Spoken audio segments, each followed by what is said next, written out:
achievers, welcome back to our channel Achievers Academy. CS Rajdeep Kaur this side. Dear students, इस video में हम class 10th के एक बहुत ही इम्पॉर्टेंट टॉपिक को डिस्कस करने वाले हैं जिसका नाम है बेसिक प्रोपोर्शनैलिटी थ्योरम, शॉर्ट में कहें तो BPT।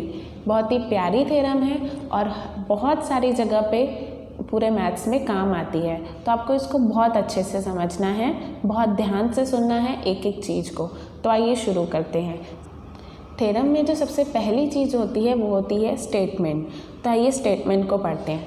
If a line parallel to a side of triangle and intersects the remaining sides in two distinct points, then the line divides the sides in the same proportion. अब इसका क्या मतलब है, इसको पहले हम शॉर्ट में समझेंगे। और आपको याद रखना है कि इस थ्योरम का नाम क्या है, बेसिक प्रोपोर्शनैलिटी थ्योरम। कहीं पर भी आप यूज़ कर रहे हो इस थ्योरम को तो पूरी स्टेटमेंट नहीं लिखनी पड़ती है, बस साइड में लिखना पड़ता है by using basic proportionality theorem. तो देखो इसका कंसेप्ट कुछ ऐसा है। एक ट्रायंगल दिया हुआ है जैसे, तो वो ट्रायंगल में ये समझाना चाह रहे हैं कि अगर ट्रायंगल के अंदर हम एक ऐसी लाइन ड्रॉ कर लें जो थर्ड साइड से पैरेलल है, मतलब ये वाली लाइन इस लाइन से पैरेलल है, ठीक है। इसको जैसे कुछ नाम दे देते हैं। तो अगर XY जो है वो पैरेलल होती है BC से, किसी भी ट्रायंगल में अगर XY BC से पैरेलल है तो देन क्या होगा, AX अपॉन XB, AX की जो वैल्यू होगी, जो मेज़र होगी, और XB की जो मेज़र होगी, उनका रेशो इक्वल हो जाएगा AY और YC से के रेशो से। तो ये इसका कंसेप्ट है, बेसिक कंसेप्ट यही है। ये अगर आपको समझ गया तो आगे कैसे प्रूव करना है वो भी मैं समझा दूँगी।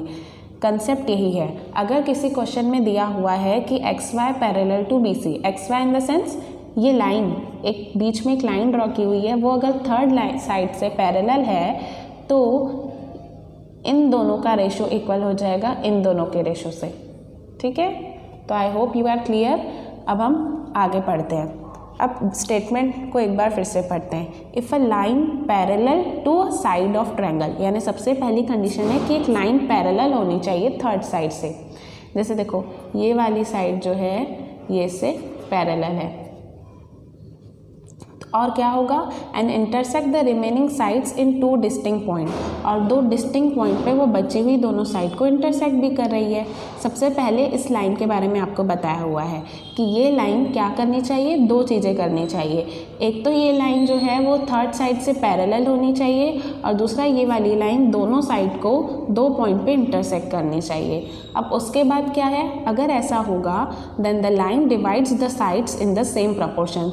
तो ये जो लाइन है ये इन दो साइड को सेम प्रपोर्शन में डिवाइड कर देगी, मतलब इसका रेशो इक्वल हो जाएगा इसके रेशो से, ओके। अब हम देखते हैं गिवन क्या होगा। इन ट्रायंगल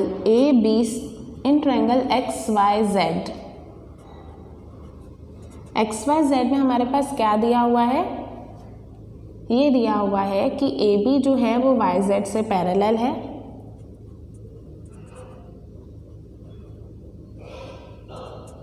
और क्या दिया हुआ है कि ये इंटरसेक्ट कर रही है XY और XZ को on two points A and B।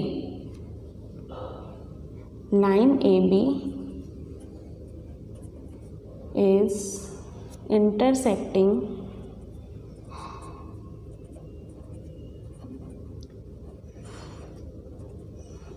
side XY at point A and side XZ at point B, okay. तो इतना हमारे पास गिवन है। अब प्रूव क्या करना है कि ये जो इसका रेशो है XA अपॉन AY, ये इक्वल होगा इधर के रेशो से XB अपॉन BZ। अब इसमें कंस्ट्रक्शन क्या होगा, तो यहाँ पर हमें हाइट की रिक्वायरमेंट है, इसीलिए हम यहाँ कंस्ट्रक्शन करेंगे। तो कंस्ट्रक्शन आपको शॉर्ट में कैसे याद रखना है कि इस ट्रायंगल के जैसे देखो दो पार्ट हो गए, एक ऊपर का पार्ट और एक नीचे का पार्ट। दोनों पार्ट में एक एक एक्स ड्रॉ करना है, ठीक है, क्रॉस ड्रॉ करना है, ये याद रखना। तो इससे आपको याद रहेगा कि कंस्ट्रक्शन क्या है। देखो इस तरीके से ऐसे। अब इसको सिस्टमेटिकली कैसे करेंगे, यहाँ हम एक लाइन ड्रॉ करेंगे जो इस ट्रायंगल की हाइट होगी, और इधर साइड से भी हम एक लाइन ड्रॉ करेंगे और वो भी इसी ट्रायंगल की हाइट होगी। और दूसरा जो हमें करना है, हम इन दो पॉइंट्स को ज्वाइन कर लेंगे और यहाँ से इन दो पॉइंट्स को ज्वाइन कर लेंगे। इसे हमें कुछ नाम देना होगा, जैसे हमने दे दिया EF। तो यहाँ पर हमने क्या किया है, BE नाम की एक हाइट ड्रॉ की है XA पे। तो हम लिखेंगे ड्रॉ हाइट, मतलब वो उस पर परपेंडिकुलर है। Draw BE perpendicular on XA and AF perpendicular on BX। और नीचे हमने क्या किया, AZ और BY को ज्वाइन कर लिया, ज्वाइन BY एंड AZ। तो ये हमारा कंस्ट्रक्शन था। ओके, अब हम प्रूफ पे आते हैं। हमें क्या प्रूफ करना है, ये बात प्रूफ करनी है हमें। तो इसके लिए 3 पॉइंट्स हैं मेनली, और लास्ट में कंक्लूजन है। तो तीनों पॉइंट्स में क्या है, आइए देखते हैं। सबसे पहले आपको यहाँ ये देखना है XAB, ये एक ट्रायंगल है और नीचे एक ट्रायंगल बन रहा है ABY। XAB कौन से टाइप का ट्रायंगल है, ऐसा ट्रायंगल, एक्यूट ट्रायंगल जिसमें यहाँ हाइट होती है। और ABY कौन से टाइप का ट्रायंगल है, वो इस टाइप का ट्रायंगल है जिसकी हाइट यहाँ आएगी, ऑब्ट्यूज एंगल ट्रायंगल है, तो जिसकी हाइट बाहर आती है। तो एक ये वाले टाइप का ट्रायंगल है और एक ये वाले टाइप का ट्रायंगल है। XAB की हाइट आती है BE और ABY ये ऑब्ट्यूज एंगल है, तो इसकी हाइट बाहर आती है, तो वो भी क्या है, BE। अगर हम AY को बेस लेते हैं तो उसकी हाइट क्या होगी, BE। तो दोनों की हाइट जो है वो सेम है। और हमने ratio of areas of triangle वाली थ्योरम में कंसेप्ट पढ़ा था कि अगर दो ट्रायंगल की हाइट सेम होती है तो उनकी एरिया का रेशियो इक्वल होता है उनके बेस के रेशियो से। कौन सा फॉर्मूला था वो, A1/A2 is equal to B1/B2। और ये कब होता है, जब उनकी हाइट इक्वल हो। Okay, A1/A2 is equal to B1/B2 when heights are equal. तो ये वाला फॉर्मूला लगेगा इसमें। तो हम यहाँ एक्सप्लेन करेंगे, in triangle AXB base is AX, height is BE, and in triangle ABY base ये रहेगा AY और हाइट रहेगी ये, बेस AY हाइट BE। तो इन दोनों ट्रायंगल की बेस का बेस अलग है और हाइट सेम है, तो हम ये वाला फॉर्मूला लगाएंगे, area of triangle AXB upon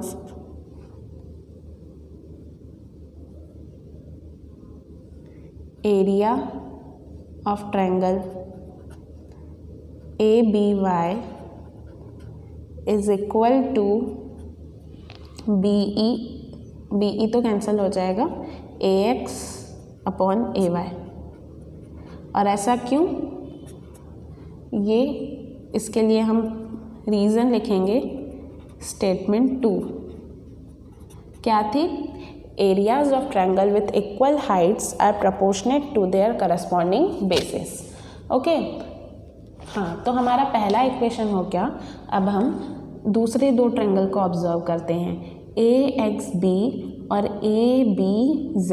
इन दो ट्रायंगल को अगर आप देखोगे तो यहाँ पर AXB में XB अगर हम बेस लेते हैं तो AF उसकी हाइट हो जाती है, ठीक है।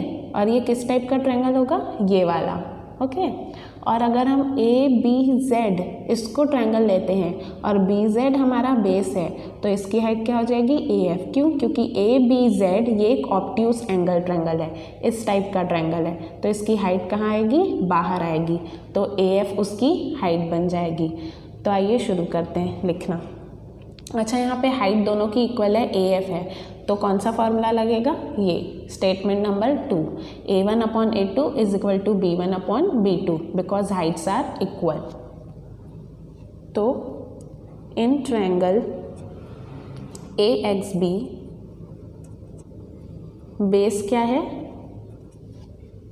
XB, और हाइट क्या है, AF, and in triangle ABZ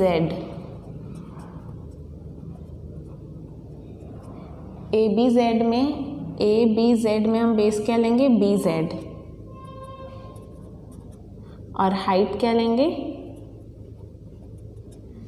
AF, बाहर जाएगी इसकी हाइट क्योंकि ऑब्ट्यूज एंगल ट्रायंगल है।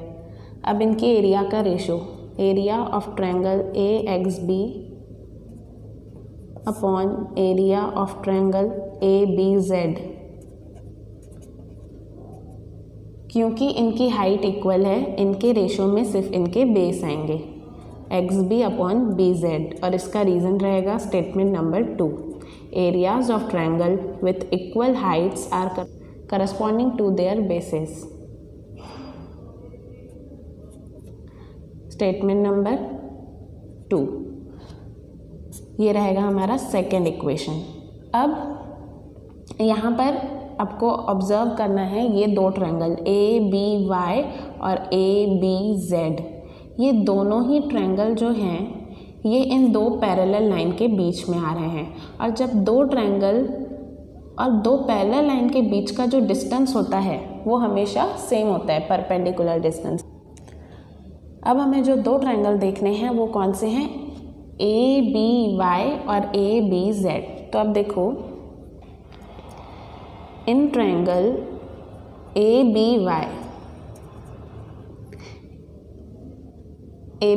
में अगर हम बेस AB लें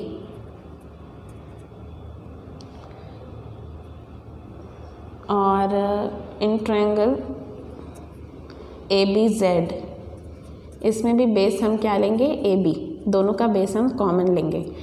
अब अगर इन दोनों का बेस कॉमन है तो बचती है बस इनकी हाइट। अब इनकी हाइट देखो ध्यान से, ये दो ट्रायंगल जो हैं ABY और ABZ ये दोनों दो पैरेलल लाइन के बीच में आ रहे हैं, ठीक है। तो ABY इसकी हाइट कहाँ बनेगी, बाहर, क्योंकि एक ऑब्ट्यूज एंगल ट्रायंगल है, और ABZ इसकी भी हाइट कहाँ बनेगी, बाहर, तो ये भी एक ऑब्ट्यूज एंगल ट्रायंगल है, दोनों की हाइट बाहर बन रही है। तो ये दोनों जो हाइट है ये दोनों भी इक्वल होगी। क्यों, क्योंकि पैरेलल लाइन के बीच का डिस्टेंस जो होता है वो सेम होता है, परपेंडिकुलर डिस्टेंस। तो इन दोनों ट्रायंगल की हाइट भी इक्वल है क्योंकि ये दोनों ट्रायंगल पैरेलल लाइंस के बीच में आ रहे हैं। तो हम लिखेंगे triangle ABY and triangle ABZ lie between same parallel lines.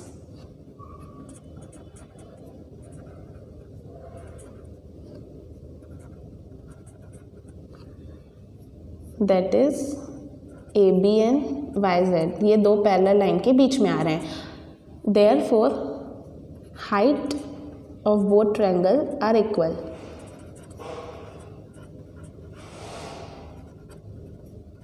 और ऐसा क्यों, क्योंकि उनकी हाइट क्यों इक्वल है, क्योंकि perpendicular distance between two parallel lines is always same.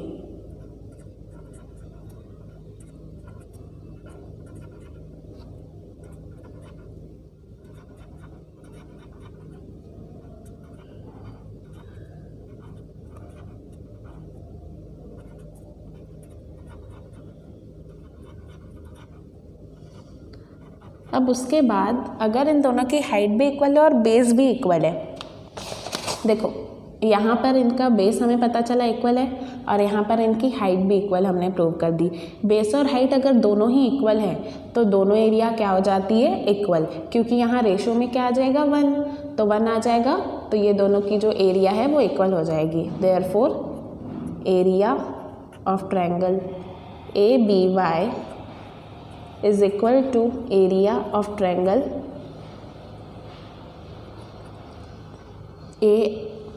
ABZ। ये हमारा पॉइंट नंबर 3। अब 1, 2, 3 इन तीनों पॉइंट से हमें क्या समझ आता है। 1 में क्या दिया हुआ है, AXB अपॉन ABY। 2 में क्या दिया हुआ है, AXB अपॉन ABZ। मतलब ये जो दोनों फ्रैक्शंस हैं, इन दोनों फ्रैक्शंस में न्यूमरेटर सेम है, AXB, ओके, और इनका डिनोमिनेटर अलग है, ABY, ABZ, लेकिन इनको भी हमने इक्वेशन 3 में इक्वल प्रूव कर दिया। मतलब ABY और ABZ भी इक्वल है, मतलब ये पूरी ही जो साइड है ये इसके इक्वल है। और अगर दो इक्वेशंस की LHS इक्वल होती है, एक साइड इक्वल होती है, तो RHS भी इक्वल हो जाती है, मतलब ये वाली साइड भी इक्वल हो जाएगी। तो हम लिख सकते हैं फ्रॉम 1, 2 and 3 अगर ये इक्वल है तो ये भी इक्वल हो जाएगी। AX upon AY is equal to XB upon BZ, hence proved. तो यहाँ पर हमारी थ्योरम ख़त्म होती है। यहाँ पे जो मैंने पार्ट लिखा है ये समझाने के लिए है, ये थ्योरम का पार्ट नहीं है, ओके। तो यहाँ पे कंक्लूजन क्या निकलता है, सबसे पहले हम AXB और ABY ये दो ट्रायंगल लेते हैं और इन दोनों ट्रायंगल में हम स्टेटमेंट 2 वाला कंसेप्ट लगाते हैं। उसके बाद XAB और ABZ ये दोनों ट्रायंगल लेते हैं और इसमें भी स्टेटमेंट 2 का कंसेप्ट लगाते हैं। उसके बाद हम ABY और ABZ ये दो ट्रायंगल लेते हैं और इसमें हम कौन सा कंसेप्ट लगाते हैं कि उनका बेस इक्वल है AB और उनकी हाइट इक्वल है, क्योंकि वो दो पैरेलल लाइन के बीच में है और बेस और हाइट दोनों इक्वल होने की वजह से एरिया ही इक्वल हो जाती है। देखो एरिया में होता ही क्या है, half into base into height, और दो अलग अलग ट्रायंगल का अगर बेस और हाइट इक्वल है, हाफ तो इक्वल होता ही है, अगर बेस और हाइट इक्वल है तो वो दो ट्रायंगल इक्वल हो ही जाएंगे। तो ABY और ABZ इक्वल हो जाते हैं। ये तीन बातें हम इक्वेशन 1, 2 और 3 में प्रूव करते हैं। 1, 2, 3 प्रूव करने के बाद हमें बस ये समझना है कि अगर AXB इक्वल है, ABY ABZ भी इक्वल है, अगर ये पूरी साइड इक्वल है तो ये वाली साइड भी इससे इक्वल हो जाएगी और यही हमें प्रूव करना था, okay. I hope you are clear with this. If you have any problem, just go through the video again and you will be clear with this. Okay, thank you.